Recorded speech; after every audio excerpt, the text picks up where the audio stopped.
People are fascinating. People are weird and people are really interesting. And people make places and people make experiences. And without having an in-depth relationship with people, it's not as much fun. The fondest memories are the hard bits where I got stuck or something broke or I had to use my imagination a little bit, because they usually end up being funny. They end up using, you grow a little bit and you learn something, or you're forced to do something that you're maybe slightly uncomfortable in doing. Hi, my name's Mael Backhausen and this is Stokely, a creative endeavour to ensure we continue to connect, listen, learn and evolve through the art of conversation. As always, I'd like to take a moment to thank the traditional custodians upon the lands this podcast was created and acknowledge their elders, past, present and emerging. Today, I have the opportunity to speak with Marcus Boyd. Now, over a period of just over 200 days, Marcus was able to travel from London to the region of Bangkok in Thailand. And most of this was done under his own power. It's a pretty exciting journey to listen to, and it certainly came from a real place for Marcus. It didn't come easy, and the way he got there was simply following his nose and ensuring that he enjoyed the process the whole time. And when he didn't, he did something about it. Marcus was pretty real about his experience and his journey, and it's a really interesting thing to listen to because it just shows that, if you've got an itch and you want to go scratch it, it can be as simple as just making sure you go and scratch it. It's just like that sometimes. So I hope you enjoy it, and if you can't give time and energy to this podcast right now, then do us a favour and just go start a conversation about what adventure you would like to do that you're a little bit scared about, but you really feel like you could maybe just pull it off. So here's a conversation with Marcus Boyd. I hope you enjoy it, and thanks for helping maintain the art of conversation.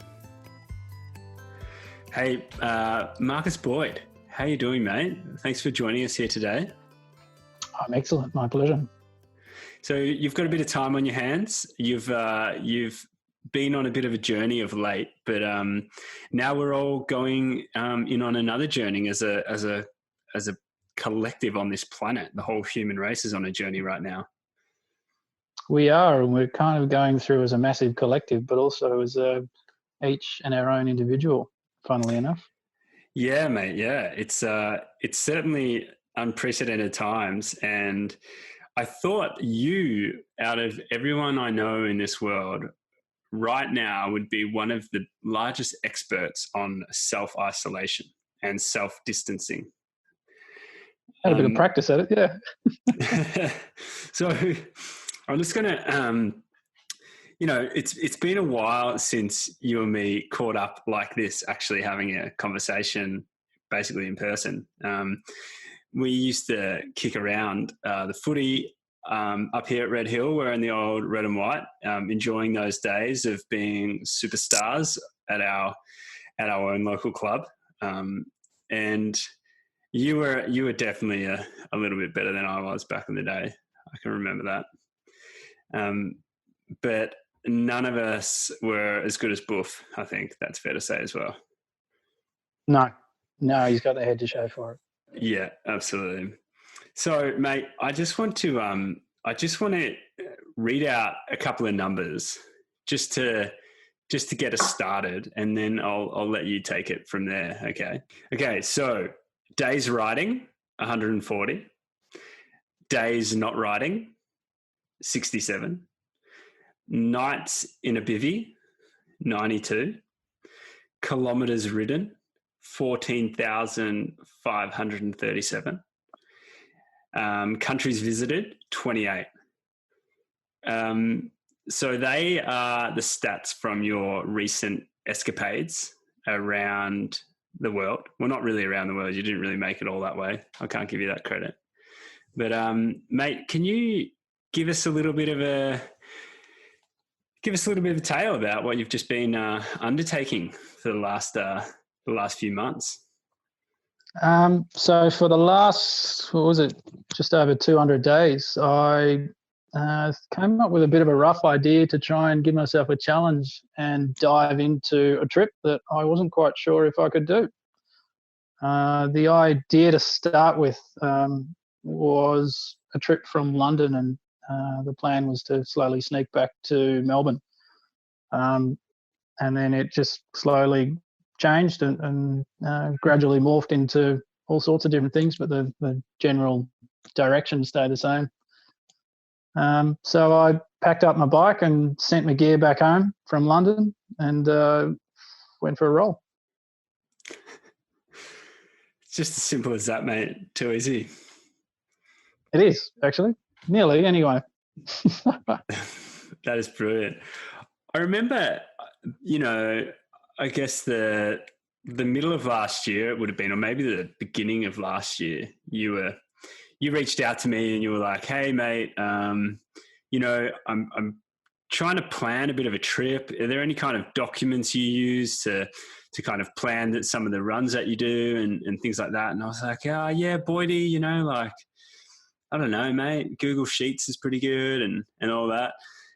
And I didn't really know exactly what you were embarking on until I guess a few weeks later. And mate, you now speaking to you on the other side of such an epic mission, it kind of blows my mind. And now to hear you say it's as simple as that, also fills me with a lot of hope that one day I'll be able to do something similar. But an idea like that, I can't help but think doesn't just pop into your head, mate. Like, there must have been something prior to all of this actually happening that gave you planted a bit of a seed in your mind. Where did that seed come from for you? It definitely started out of circumstance. So I had a pretty rough couple of years, to be honest. So leading into that point in time, it was hard. Things were hard, and I had to try to do lots of different things for a few different personal reasons. And I started being in the UK. I'd already started doing lots of sort of long weekend, 3 or 4 day trips around England and Wales and that kind of stuff. And the original plan was to try and head from London and head down south through Spain and into the northern Africa and head across and back up Italy and back to London and do a big loop. And I got to a point where I decided that I was going to come back to Melbourne. And one thing kind of led to the other, and I thought, well, bugger it, let's take the scenic route. For you, going through something like that, was the natural thing to, I guess, somewhat escape the situation you were in with distracting yourself with something physical? So talking about playing footy when we did, I amused myself a lot where I think that football clubs can be a wonderful, welcoming place. And without realising, I think people running around on the footy field are doing a lot of meditation work. And I think they're probably not comfortable in calling it that. But the act of doing things they're familiar with, moving on into such a 1, reliable, 2, safe, and 3, nearly predictable manner. And to do that and think about absolutely nothing else is a form of meditation. And after we stopped playing, I stopped playing footy just about for a few injuries and stuff. And I got into riding because that was nearly a replacement, I guess, and I got a lot out of it. So riding for me is not quite an escape, but a safe place to roll around and have a lot of fun. Before I did the trip, I actually spent a very long time having a pretty serious think about why I wanted to do it, and to make sure that wasn't the case, to make sure that I wasn't running away from it, and rather taking on a challenge and looking for a change. It's this makes me think, like I have thought a number of times over the last couple of years. Really, it's like, you know, I need to get in touch with Boydie and have a bit of a serious chat with you. You know, I think one reason is that a few people know this, but when I moved over to London back in 2011, I also, you know, lost the sport of football and lost the community of football that we have up here in Red Hill. And I basically replaced that whole aspect of my life with running. And that's when I started to run. And so on that level, like, I can totally relate to what you mean by that.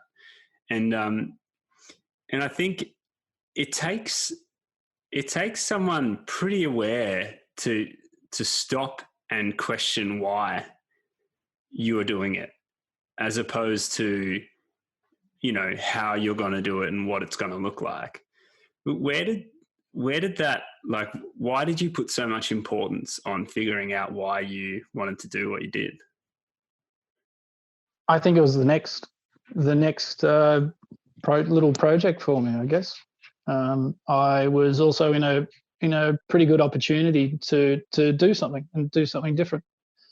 Unless you actively change something, it's not often that you are presented with an opportunity like I was in, where I was about to move countries again. I had reached the end of a contract which I was working over in London, and I usually like doing funny things. So that sounded like a really, really funny little adventure. So I was set on coming back to Australia. That was going to happen. So I went about to making things for that to happen. And when it was again, when else was I going to do it? If you don't do it now, well, don't. Or if you want to do it, do it. So you said you spent a lot of time answering the question of why. Like, how do you go about doing that? You know, I mean, sure, you can like, you know, to do what you did, you know, it's like you said, it's pretty simple. You know, you just hop on a bike and you roll down the road every day and you continue on a path from A to B. But the process that you need to put in place to answer the why is a lot different to that. Like, what are the sorts of things that you did to answer that question for yourself? Made sure I liked riding. I started going on these little trips. I've done a lot of riding. That's the first one. If you're going to do it, you have to like riding, because you've got to do a lot of it. So I started doing little trips, and I loved it, and I was having an absolute ball. And I joined a cycle club in Havila in Clapton, and started meeting some really lovely people through there. And some of the guys there, or guys and girls, had some wonderful advice and friendships on that note. But they had great advice, and they'd been through some fantastic experiences, and that got me thinking that I was happy to throw myself into something like that. So tick that box. I'm like, okay, I enjoy this riding stuff. This is pretty good fun.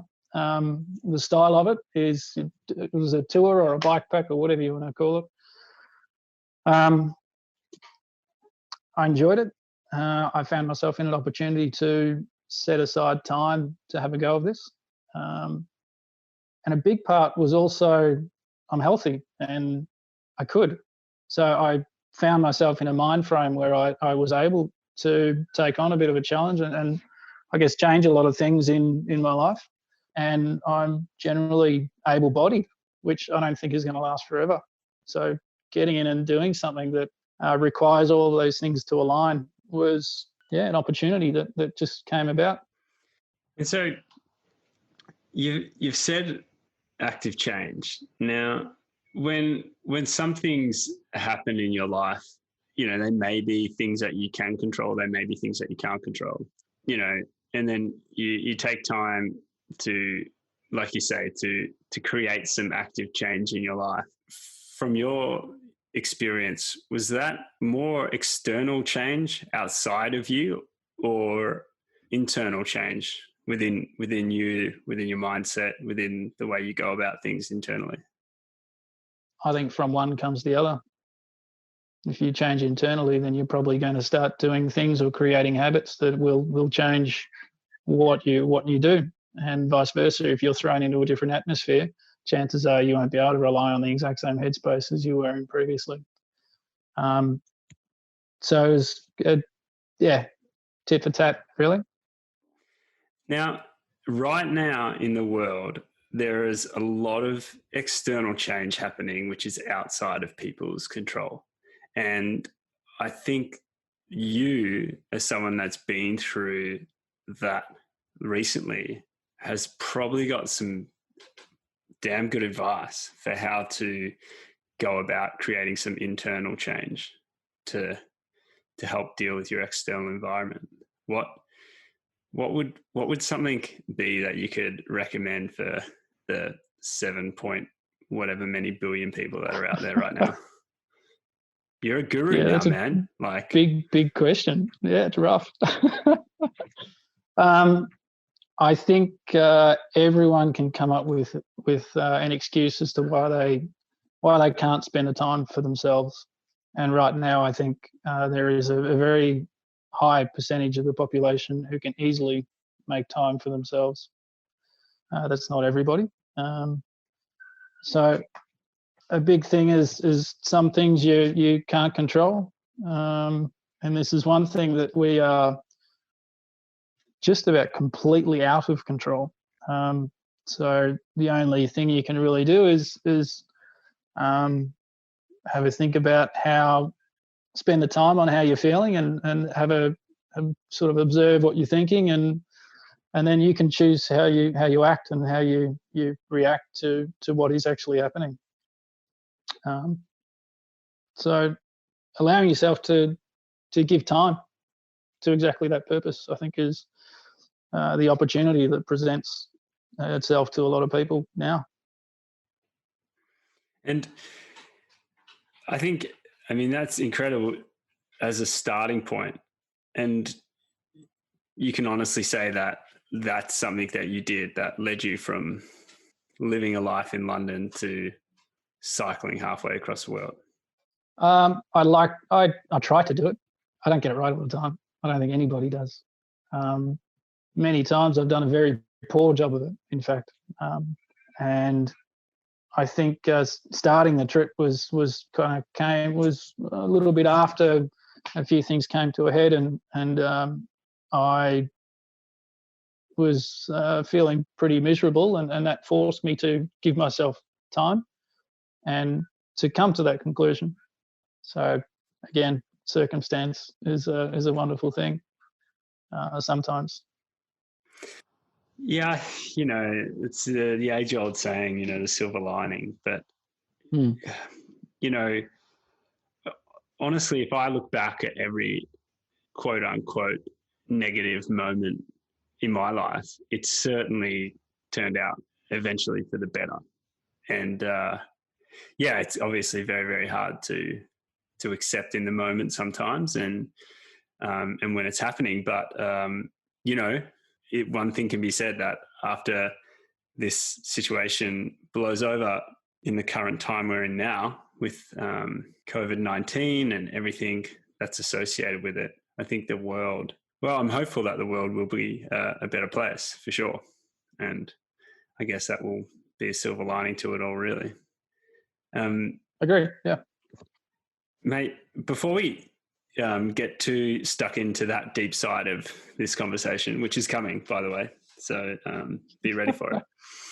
But I'm sure you've done this a lot already with friends and family that you've been able to, well, maybe you haven't because you've been in isolation, but you know, as you're sitting there having a gin in the four walls that you haven't left for 14 days. Can you give us a bit of a recount, mate? Like, I just want to sit back right now and listen to your recount of those, you know, just over 200 days and the path that you were rolling down. So I wrapped up a few things in London, got my stuff back here. Actually flew back for a cheeky visit and snuck up to surprise my brother for my nephew's birthday, which is pretty entertaining. So I was back in Oz for maybe a week and then flew back to London. So I spent maybe 3 weeks in London and Melbourne drinking beers as preparation, to be honest. Caught up with heaps of people and got a bit of life admin sorted out. And then took off. So I think it was maybe a Tuesday or something. Rode out of London, rode through and followed for what was probably representative most of the trip was a little off-road South Downs Way track that sort of led to the coast of England. So the first maybe 4,000 k's or so, I went from catching a ferry over to Calais, went up through the Netherlands, up into sort of the middle of Germany, and then kept heading east into Berlin and caught up with a couple of lovely people in Berlin. Caught up with another couple of cyclists in London, in Germany as well. Rode with them for a couple of days and then sort of wiggled my way down south through Europe and down into Bosnia and Macedonia and Albania, and started heading east again through Greece, a little bit of bog area, and then I hit Turkey. So I did a little loop of Gelibolu around Gallipoli and just cruised around northern Turkey, stayed along the coast of the Black Sea, hung out there and kept heading east until I got towards Georgia and Azerbaijan in the Caucasus there. Then caught a ferry up over into Kazakhstan, and that started to get pretty chilly into the deep, dark depths of their winters. So Kazakh, I went into Uzbekistan, bailed out a little bit and did a bit of hitchhiking because it was starting to get pretty chilly. And then flew from Tashkent, the capital of Uzbekistan, to New Delhi. It was around that time that I actually started having a yak with you and was shooting a few messages, trying to deal with a bit of exhaustion at that point. So I skipped that little tricky bit in the world that is Iran and Afghanistan and the Himalayas there. I put that in the too hard basket for the time being. And then from Delhi, shot over to Bangkok. Just like that, mate. Just like that. I mean, you know, that's a pretty quick summary of 14,537 kilometers on a bike. But, you know, out of all that experience, you know, I guess you probably haven't had, I mean, you probably have had a bit of time to you know, process that. But, you know, what are some of the fonder memories that you take away from an experience like that? Funnily enough, we talk about the circumstance that enables you to change. The fondest memories are the hard bits where I got stuck or something broke or I had to use my imagination a little bit, because they usually end up being funny. They end up using, you know, you grow a little bit and you learn something, or you're forced to do something that you're maybe slightly uncomfortable in doing. So, you know, buckling a wheel in Nepal and hitching a bus ride in the opposite direction up to Pokhara to get it repaired was pretty funny. There was maybe 2 or 3 times getting, I think Albania was probably the worst, getting lost in the forest and running out of food after maybe 4 days and not quite knowing where the track is, that kind of stuff. It just ends for, obviously that retrospective, especially in those areas where they're just hilarious when I think to myself. It's a little bit unfortunate that no one was there to play and, to drag along with it. But it was definitely a very mixed emotions in those scenarios. But thinking about it now, it was hilarious. It was great. I loved it. I mean, yeah, it was certainly funny. You had a great string of Instagram posts that were very closely followed and enjoyed. So thanks for taking the time to do that, mate, because I can understand that would sometimes probably be the last thing that you really want to do after cycling, however many kilometers a day. But honestly, mate, like when that kind of a journey pops up on your screen every day, it really is a very welcomed piece of content outside of all the other bullshit that can get posted on Instagram day to day. I mean, cycling across Nepal and you giving us like the raw account of what happened that day is certainly more entertaining than another smoothie bowl. I can tell you that much. Good. So, mate, like from an outside perspective, the enormity of what you did, it does seem hard to. It really does seem hard to kind of wrap my head around it. And I'm sure a lot of other people would be thinking the same. What kind of planning did you honestly have to do for something like this? Like, how long did you take researching what was going on, and how much did you just leave to fate? Getting my body, my gear, so my physical attributes in order and in check. I'd been preparing for something for many, many months. And then once I had a rough idea as to what I wanted to try and achieve, maybe 3 months, 4 months. I guess that question of headspace and trying to make sure that you're capable of doing it, that's just always ongoing. And I think you can't really plan to create your headspace at a specific time to be perfect for what you want to do. But you can definitely observe it and do your best. So months, I think, is the right answer as to how long I started to prep for it. What have you got to do physically to get yourself in shape for something like this? I think you need to be comfortable in knowing that you can ride long distances. Oh, well, it's all relative, isn't it? Ride your bike consistently for a long periods of time. So the sort of thing that I was trying to do is to line up long weekends, maybe 2 or 3 long weekends in a row. I did that a couple of times, and trying to, with all your camping kit, I think I was trying to cover maybe somewhere between 600 and 1,000 Ks in a long weekend. And doing that with your camping gear, it's kind of the aim. So that was, it's quite funny. I mean, I talk about, you ask what I do, and I did a few things, but after maybe 2 months of riding and getting into it, everything just went out the window. Stretching, food, diet, everything just about, I lost all routine and lost it, all will to try and stretch each day or once a week, it turned out, because just your energy was getting zapped. And I think your body just ends up getting acclimatizing a little bit to what you're asking of it. So yeah, I tried hard to prep, and I tried to get myself fit, and tried to get myself in a good place. But it all changed pretty quickly during the ride. Yeah, I mean, I've got a couple of people I know that have done some quite long distances running, and also cycling as well, for sure.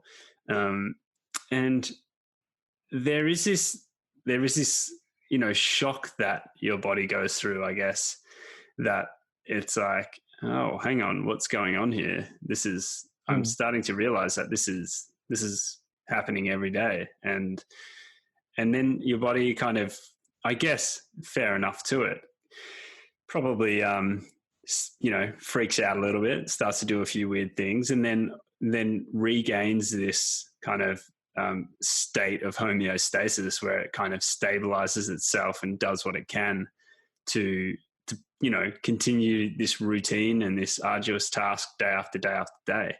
It's really like a rhythm that it syncs with. Yeah. Can you explain how that all felt for you? And did you notice it at the time, or did that make your mind freak out that your body was doing something you were like, well, I didn't expect this to happen? I was pretty happy that I was able to do it. Surprisingly, I think I only cramped up a few times throughout the whole trip. That kind of blew me away. But it kind of, I don't want to say it became a job because it didn't, but that kind of, again, that rhythm or that habit, that daily movement that you create if you are in a consistent job, it nearly became, my body became reactive to cycling like that. So getting up, whether I tried to camp a lot of the time, whether I was camping and cooking, or whether I was sneaking through hostels or wherever I could stay. It kind of I was expecting, and the sort of, I guess my body knew that was what was going to happen. In saying all of that, I pushed pretty hard through Europe with the idea of trying to beat winter in Central Asia, and I got a little bit too excited and chased a few rabbit holes through around Europe and dragged my feet, and I didn't make it before winter. So I actually had a pretty tough time. And so that's, how did the body go? It struggled when I got about halfway, and that was when I was talking to you for a bit of advice, knowing what you get up to with your body. Yeah, I mean, endurance, man. It's something that we're all capable of. The human body is insane. Like, I echo your thoughts in regards to it being surprising a lot of the time. And so when you say you were pushing hard through Europe, what does that look like on a day-to-day thing? Weather was pretty lovely. So I think I was averaging through Europe, it was sort of up around 130 k's a day, somewhere there. So that's, it's quite one of the interesting things that I guess I have to tell people to give them an idea as to what that is. There's a lot of planning that goes into it each day. Through Europe was pretty easy because there's supermarkets and cafes, or even if you choose to run off into the bush for two to 6 days even, where everything is. So you can jump onto Google Maps and say, right, I've got 50 k's to belt over there, and I've got a place to sleep or food or whatever. So through Europe it was easy. Things were available, and it was pretty easy to push through and cycle for, I don't know, eight, 9 hours a day. But that all varied depending on what was ahead. If there was some fun stuff to look at, where there was sometimes you'd find a really cool place to camp and you'd be like, oh, it's just after lunch, but this is really cool. I'm going to curl up and light a fire and read a book or something. Other times, you've got a big push and you've got, I don't know, 150 plus K or so ahead of you between supply points or between, I don't know, whatever you're looking at. So it was about being pretty flexible, I guess. And then the further the trip went on, I guess I relied less and had to rely less and less on Google Maps, Maps.me, Komoot, or any other app that I found useful, because that information just wasn't available. So it ended up being a game of riding off with stuff to last me for 3 or 4 days, not not really knowing what was going to come up, or really knowing whether I was going to be riding on golf balls, on rocky outcrops, or whether I was going to be riding on smooth tarmac, which makes a big difference to, where you end up. Yeah, I mean, I could imagine that vastly affects the amount of distance you can cover in a day, let alone just the mental challenge of having to, deal with going slower, of feeling like you're going slower as well. That's surely going to grind away. I mean, I remember looking at I think it was in Slovakia. I got lost there as well and ran into a bit of trouble. But I remember I followed a track, and it definitely hadn't been used. It was a hiking track. It wasn't a cycling track at all. And I think I carried my bike for 6 hours or so that day. And it was all, just uphill and brutal. It'd probably be quite tough without a bike. And I had a little bit of, riding for a little bit, and maybe covered 25 kilometers for the whole day. And it was a 10, 12-hour day. And you compare that to other times when you maybe, I don't know, go for a half-day cycle and there's beautiful roads and you can nearly clock up 200K. Like, that variation was it was bloody entertaining, to be honest. It was great.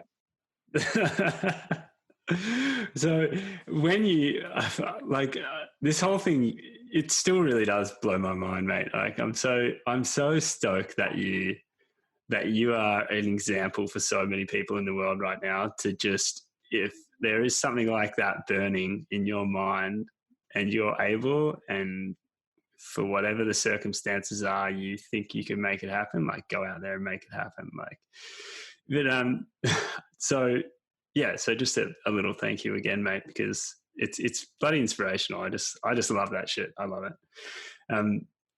So when you say you ran into a bit of trouble, what do you mean by that? Do you mean like you got to the end of your string of giving a fuck, or? No, I never got to that point. It was more a case of, right, I've got pretty limited resources here and I'm not quite sure what's coming. I'm not quite sure what I'm going to do in a minute, but I'm going to have to try and be a bit smart with what I use. So whether that's starting to ration food and ration water, that's usually part of it. So a few times just being in places, some pretty tough terrain, which is what I tried to hunt for a bit, to be honest. Trying to ride off-road as much as I could. But again, the benefits of putting yourself in these tough positions was that they always ended up in fantastic experiences. So being in a tough position, or being somewhere where there's nothing around, and no food to keep you fed, it's usually because you're pretty remote, and it usually means there's not many people around, and usually means there's a lot of areas that haven't been touched by people. So it's actually kind of cool to be put in there and to be in quite a vulnerable position, and then have to concentrate really hard when you're low on energy to come up with a plan. Did you ever? I mean, yeah. Again, I think you and me must just be wired the same way mentally, and I'm sure other people could, if they're not currently absolutely loving hearing that and wanting to be in that situation right now. I think it's a process of getting there, absolutely, in terms of embracing that kind of an adventure. Really, I do remember that previously you said that, you set out to do something you weren't sure that you were going to achieve. And I'm going to forget the name of the person who quoted that, but they said that a true adventure is setting out to do something that there is an element of uncertain success about to happen. I think that speaks to what you've just kind of told us, because for one thing is that I don't think a lot of people put themselves in those situations these days. I think a lot of people shy away from something that could be that challenging. And I think that it's what you did is an example to show that when you are put in those situations, you can come through the other side.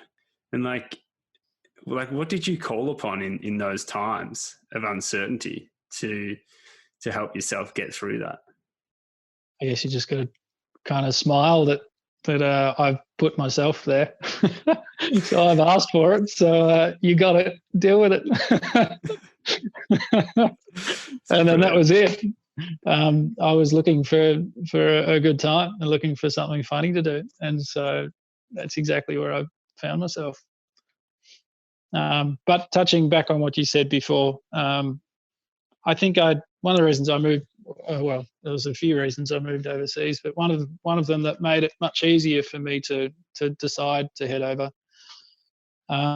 was that I noticed that most of my friends friendships that I started to build after school and university and all that sort of thing were with people who were not from the areas where I grew up or went to school or went to uni, and not even from Victoria, but they were people from interstate, from a different state or a different country. And I think I put it down to attributes in those people that forced them to be able to develop new social circles and to develop friendships.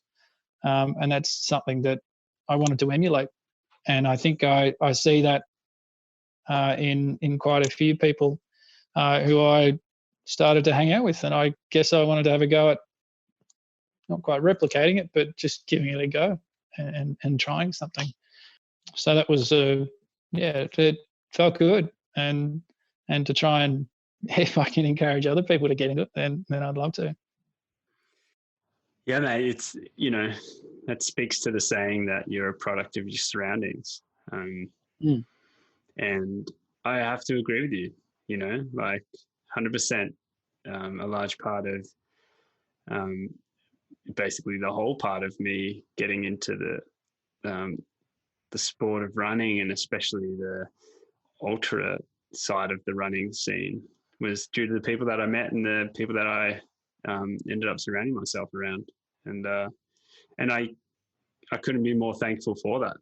I think it's it's the beauty of getting out of a small town, or getting away from a place like the Peninsula, and opening your eyes up to the world and to different people, different places, different things. Like it's a highly encouraged, I'd have to say. And again, like from my point of view, being able to see what you've done also plants seeds and sparks a lot of inspiration, because again, geez, I don't want to bloody fill your head with all this goodness, mate, but it's just I'm still so stoked that you did it, and it's really great. But what can you say about the, you talked a bit before about having that community of cyclists in London, and I've experienced the same through running, like a real good running club, the Clapham Chasers, and the great stoke that was provided by that group of people. And so how did your online community help you throughout your cycle and throughout the whole journey? I haven't had a massive presence online. And so, for instance, I don't usually post a whole lot, and I posted stuff for this ride mostly for mates and family back at home to say, here you go, this will be pretty funny, have a squiz. It turned out to be quite a useful tool.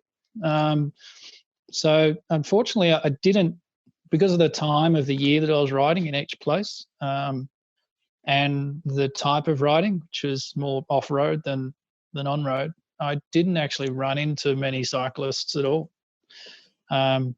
It wasn't until Southeast Asia that I actually ran into my fourth rider. So I ran into 3 riders through Europe and the Middle East.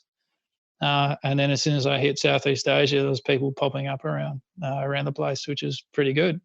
And it wasn't until Southeast Asia that, you started meeting people who were doing trips around the globe. Or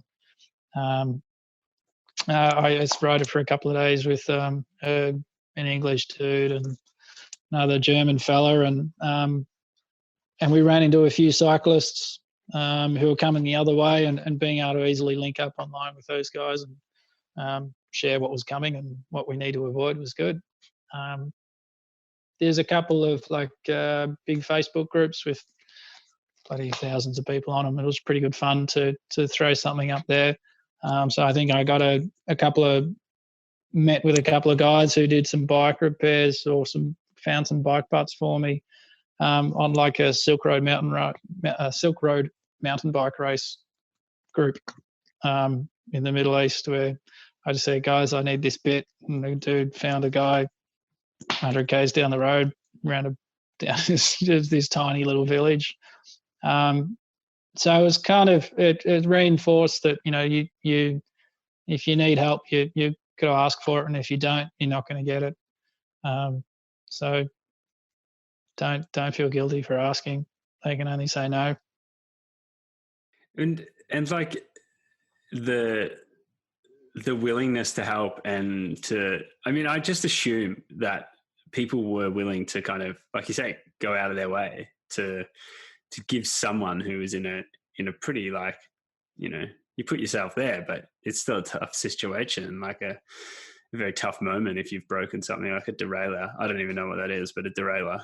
And, and you need a new derailleur. So, I could just imagine that, like, the people rally to the cause.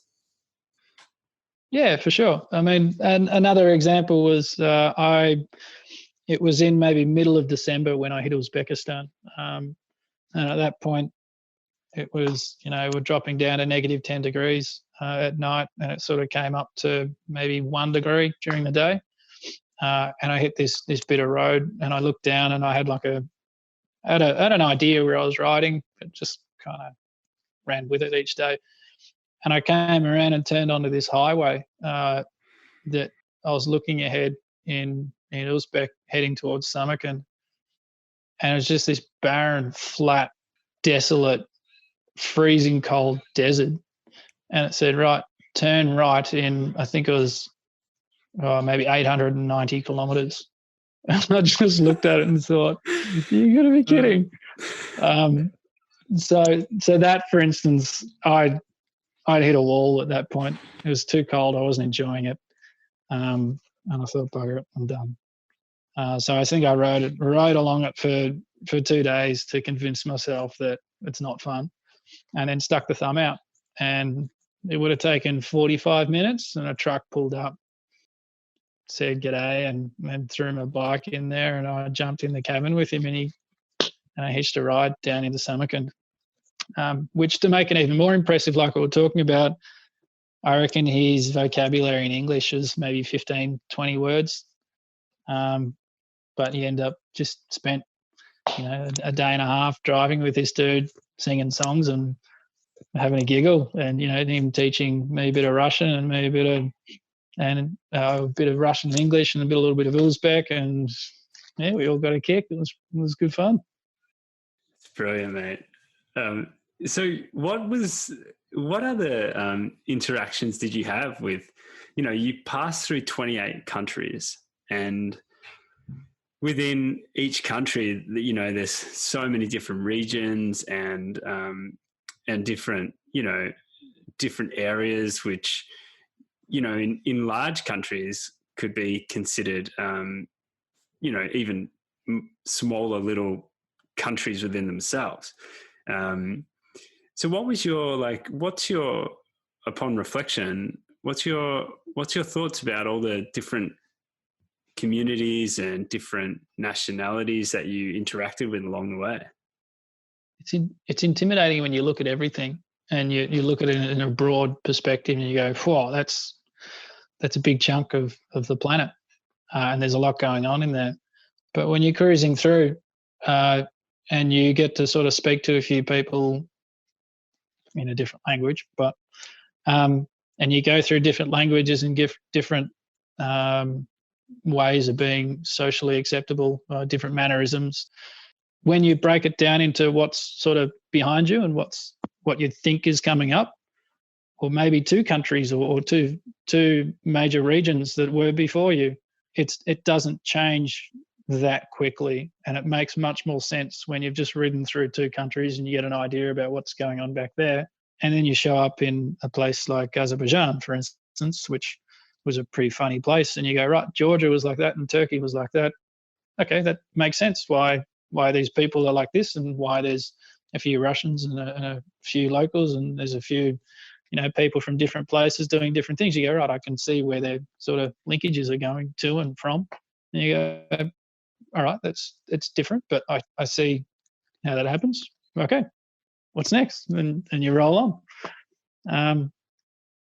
So it is like this constant change, but it makes much more sense when you can link it all together, despite the fact that I know 10 words in too many languages that I've already forgotten.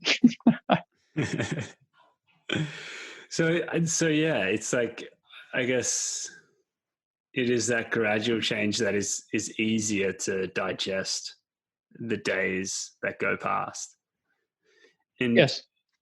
Yeah, I dare say it's probably the same with the food, right? Like, you must have had to manage your diet, or you probably couldn't even manage it. You just kind of started eating whatever you could along the way.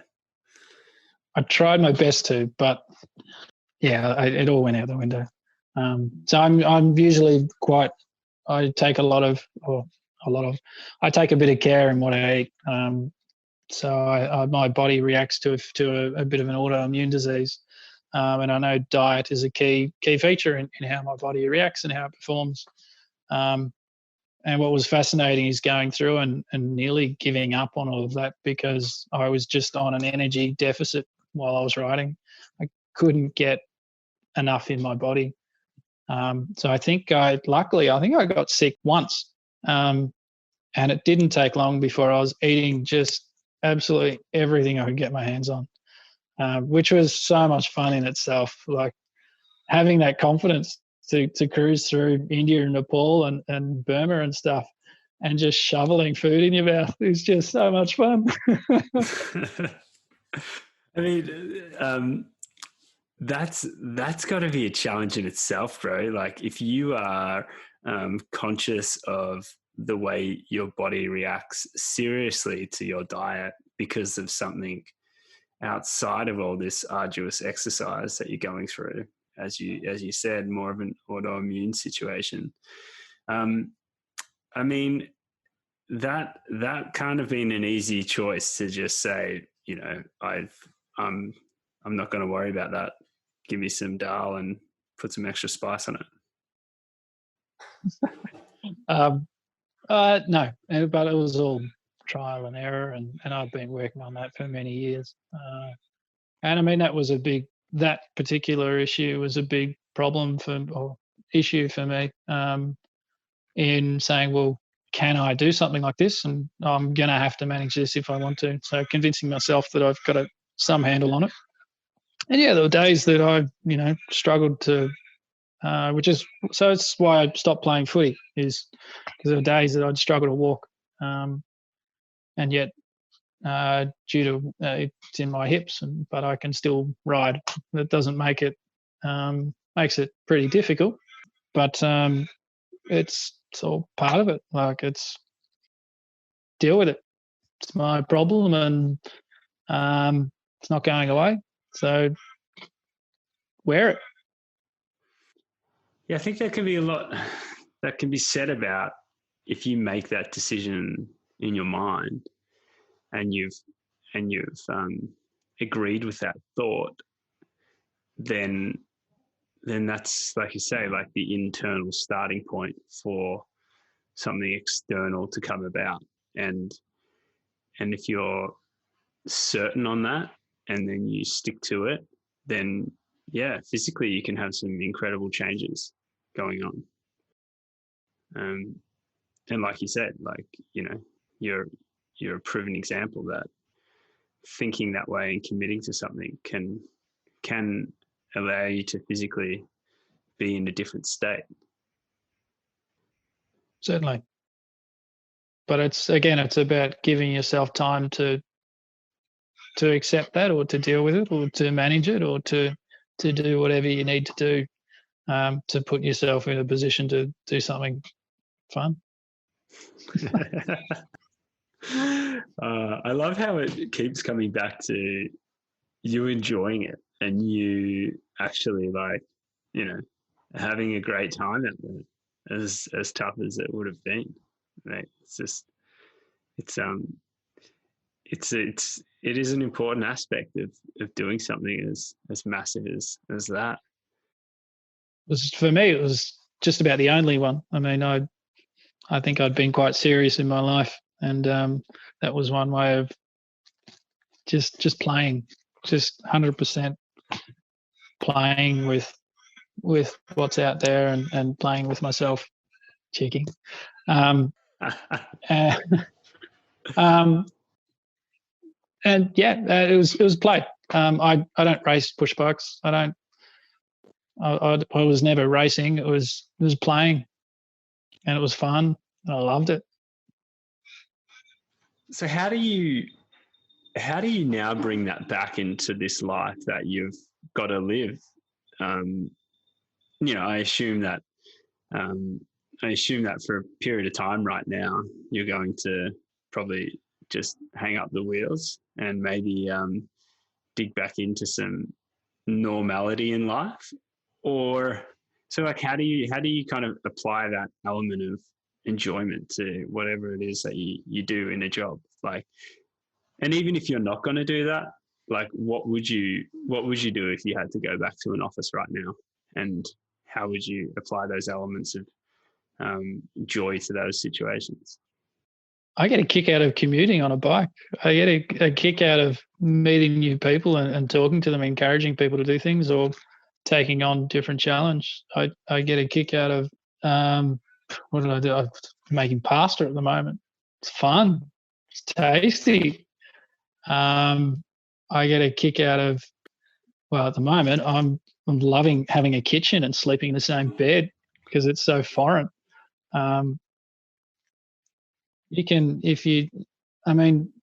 There's plenty of things to keep yourself amused with if you're happy to look for them. And I mean, it's easy. You talk about, what advice can you give? I mean, I'm saying this now and I haven't got it right. I've got a lot of things wrong for a lot of my life, I reckon. And that's all part of it. Like doing what you can, when you can, where you are, and making sure you get something out of it is, I'm learning that it's pretty important. How would I go? So the plan at the moment is to probably find a job if I can, find a job for a while and then go back to some sort of normality for a bit, and then possibly tackle Australia. Yeah, because that's it. I mean, you set off from London with the plan to get back down to Melbourne, and like you said, you stopped. You stopped in the Bangkok region of Thailand, 160k from Bangkok. And I guess, do you backtrack now and eventually get back on that bike and finish off this journey that you set out to do? Came up with a bit of a plan that was a bit too much in the end. So we were both due to go to a wedding to a lovely couple, so my original plan was to sneak back for that, and then possibly fly back into wherever I finished to keep going.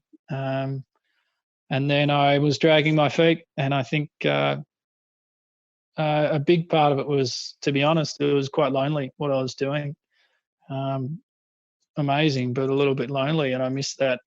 The conversations. You'd have lots of lighthearted above the water conversations, but it wasn't until you went below the waterline that you actually get a lot out of it, and I wasn't having those connections with people. So I had already decided to finish it in Bangkok even before the whole COVID-19 kicked in. So I was going to head back, go and see my sister in Tassie. A few mates were going to fly over in Tassie. We're going to ride around Tassie for a few days, and then think about coming back to the real world a little bit. But that all just kind of went up in smoke as we got closer to Bangkok. That was funny, and I've forgotten your question though. Me too, mate. But basically, you're saying that your mission objective did change, Right. and Thank you. You may not actually get back on the biking cycle to Melbourne, or you've sat down, you've had a little bit of pasta, and you're ready to get going again. I am, yes. What's for dinner, Mum? I'll come back to you in a second. Love it. We're recording this and thing. Yeah, cheers. Love it. Yes, so I changed my plan, and that's what happens. I guess I wasn't expecting the ride to go to plan, and it didn't. It morphed and it changed, and was generally what I planned, but the expectations changed and the plan changed. Everything changed as we went along, and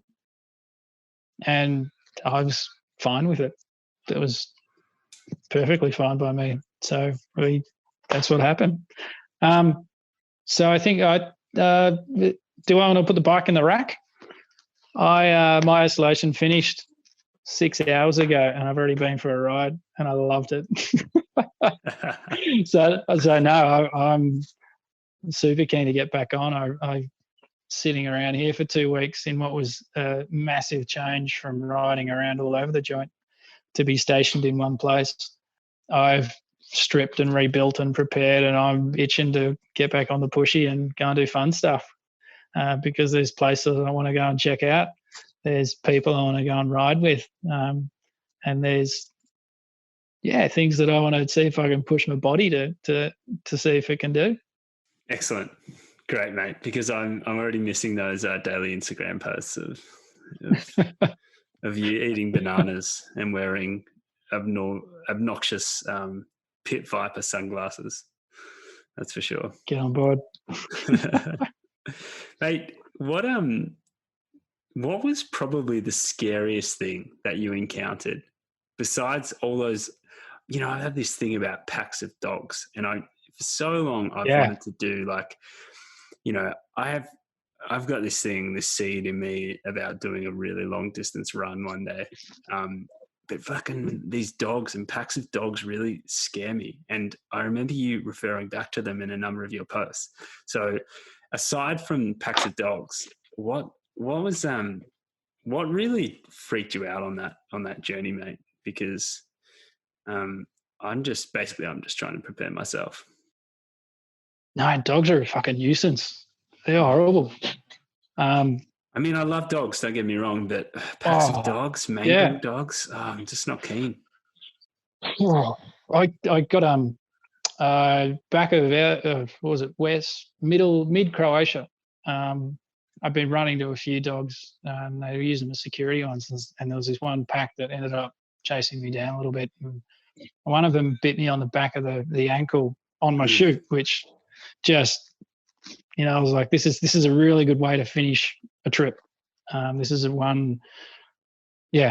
this could end very ugly. And I ended up going to a lot of, dogs. They're horrible. You can get around it, and there's ways that you can do. The ways that you can deal with them, which is not ideal, but they're there. That's part of the journey. What scared me? Not much. I think because when you do break it down into each situation, cycling's not hard. It's really easy, actually. It's one of the, we learn it as a kid most of the time. And it's just that step-by-step process. So there was nothing technical in the cycling or distances that were scary, or there was a few times when I ended up with just like a bit of a weird feeling. where you just feel a bit uncomfortable, whether that was due to unfamiliarity or misunderstanding or being a little bit ignorant as to what's going on in the place. I'm still not sure. So, for instance, Azerbaijan was really creepy, I found. I'd come through Georgia and had a spectacular experience and met some really cool people and had some amazing rides.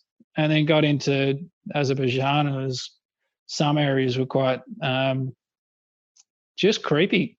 I don't really know what to put it down, but there was this weird quietness to towns when you rode in, and there was I wasn't used, but nothing was unfamiliar. Nothing was that far beyond what I imagined or beyond what I'd encountered. But there was a lot of surveillance, and there was a lot of not much conversation going. Not much interaction with people who I'd come across. Things were just a bit hard to find, and people weren't necessarily forthcoming about anything, whether it was a restaurant or a market or whatever.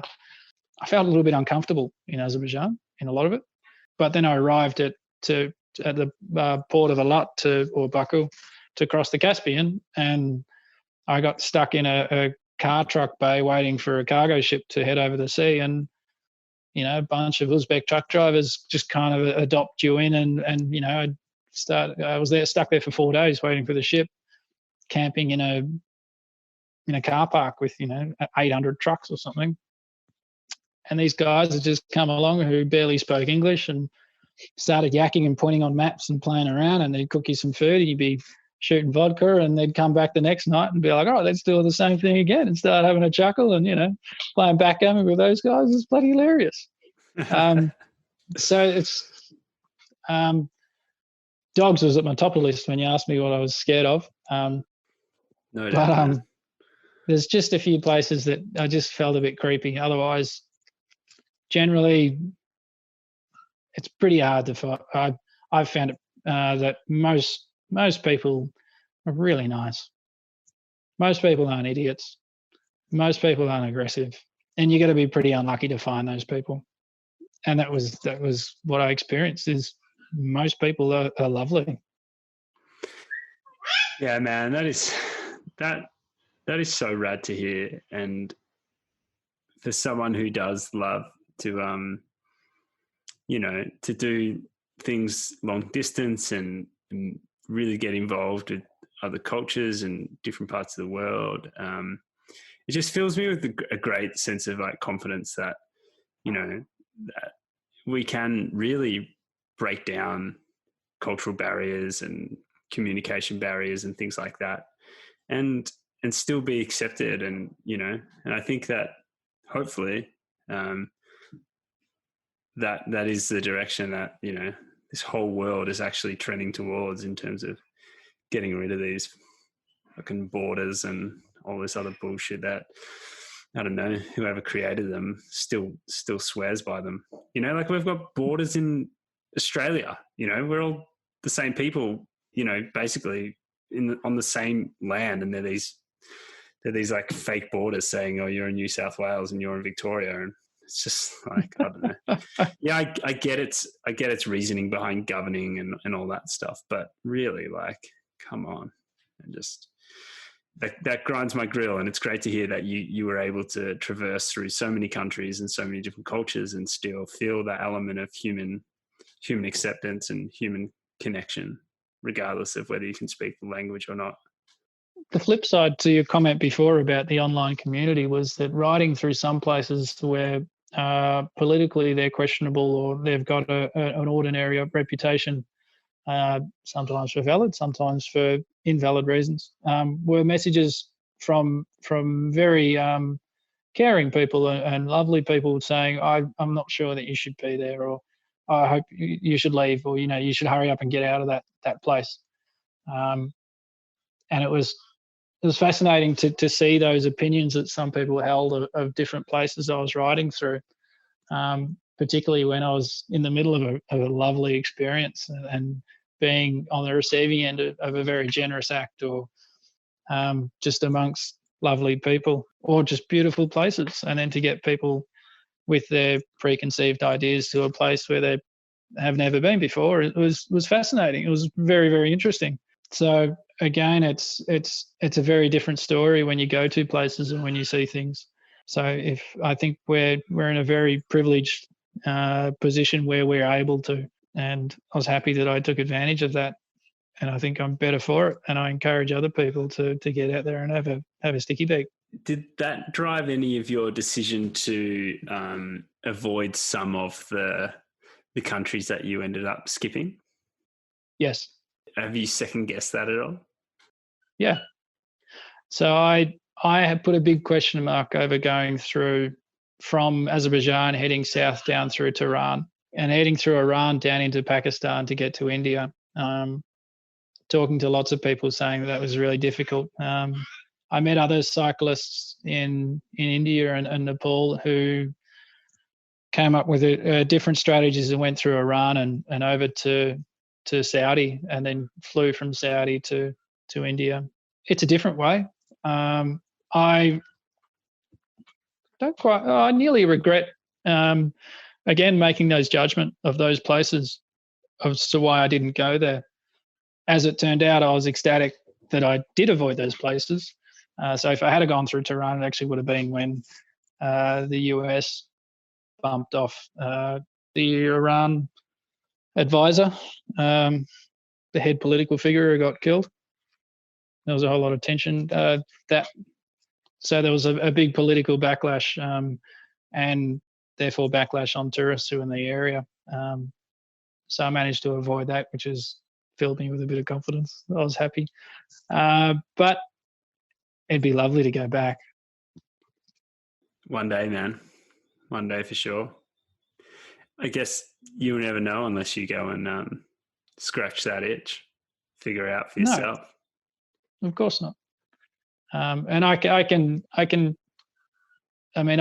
of go a bit blasé, getting into details onto specific experiences throughout the trip, because it's hard to give you the full appreciation as to what you go through. So get out there and do it yourself. Get into it. No, Marcus, I want to live this through your eyes and your experience. Just, can you hurry up and make a documentary already? You know, I don't have time to experience life like that anymore. I'm busy. Okay. You gotta make time, mate. You gotta make time. So, mate, and speaking of time, I appreciate you taking the time right now. I know you've got buckets of it because you're locked up in a house, even though you were quarantined 6 hours ago. But just to touch on one final point, communication, conversation. You said it's popped up a number of times that was one thing that you really felt you ended up missing a lot.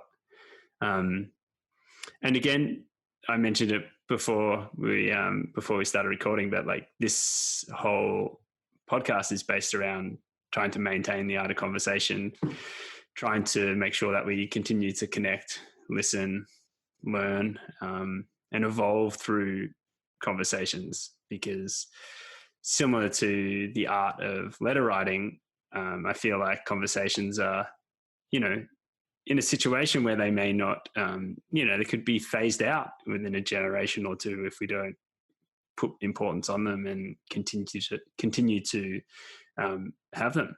And I just want to ask you, why do you think, from your own personal experience, that conversation is so important and there was such a yearning to have it when you were traveling solo?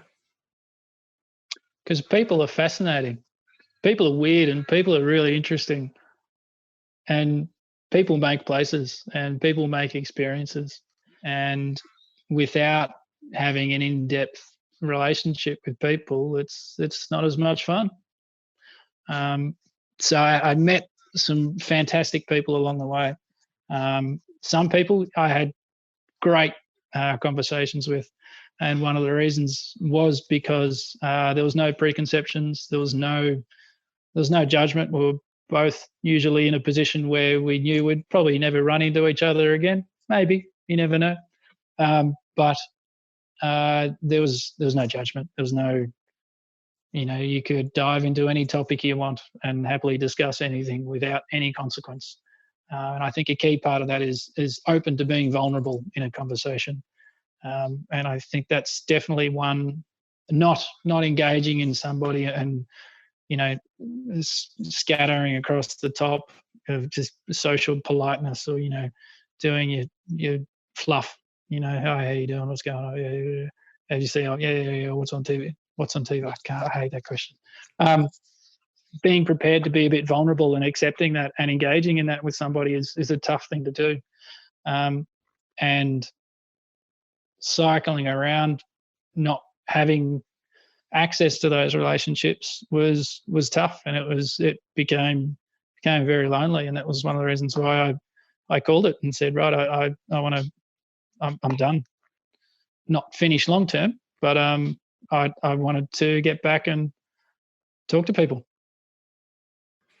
That's massive, man. It's obviously a very important thing for you, and important thing for you in your life at this point in time. So in hearing that, I'm always here, man, to have a conversation. If you ever want to have a yarn, just give us a holler. I'd love to chat and hear more about this journey that you've been on. And how would you encourage people to make sure that that they do scratch that itch like you so successfully did? Practice, and ask difficult questions. Ask different questions. Don't ask the same thing. You could even ask the same question a few times. So I've spoken with a couple of people who I haven't seen for quite a long time, who I had no idea, and it wasn't until that I sat here with not much to do and and some time to kill. I was like, right, let's get to know a few people and see what they're up to. And I thought, bugger it, I'm going to call these little buggers. And speaking to a couple of people, turns out they're struggling with some things that I had no idea about. And I think it was because I had a bit of patience I told them what I've been up to and what's going on with me, and to sit around and ask, how you doing? Yeah, good. How are you doing? How are you doing? And to ask that question specifically, a few different times makes people go, oh, right, he's not asking about that. Oh, right, it goes a little bit deeper. It's under that waterline. Sometimes it just takes a bit of time and patience to get, again, that vulnerability out of people, which usually makes for a good conversation. Right on, man. I couldn't have put it better myself. It's a tough thing to do. Put yourself in that situation to be able to create the space and acceptance for someone else to step into that space and be vulnerable. So thanks for that, dude. And I do mean it.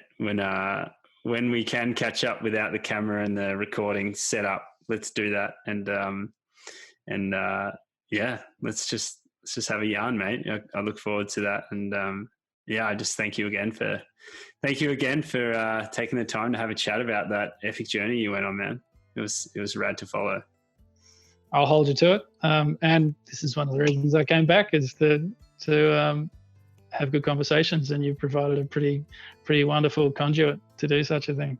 So thank you. Appreciate it. Sure, man. Anytime, of course. All right, just take it easy, buddy. Thanks, mate.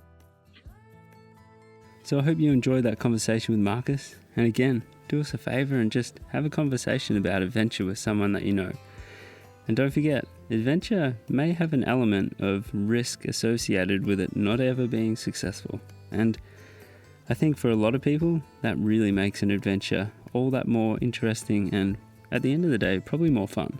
So if you want to check out a little bit more about Marcus's story, well, I'll add in some show notes and links to his accounts that you can check him out and have a look at that journey that he documented throughout his Instagram. It's pretty exciting to see what he got to see and the paths that he chose to ride down, really, because I tell you what, when I looked at some of those photos, I was thinking there ain't no way you should be taking a bike down that path. But he did it, and obviously to a large extent he was very successful. So thanks again for helping us maintain the art of conversation, guys. Please share the podcast or let us know what you think. Reach out to us, send us a DM, which I'm pretty sure means direct message, and just let us know. So thanks a lot, and keep being good, keep well out there. Hope you have a great day. My name's Mael Backhausen, and this is Stokely, a creative endeavour to ensure we continue to connect, listen, learn, and evolve through the art of conversation.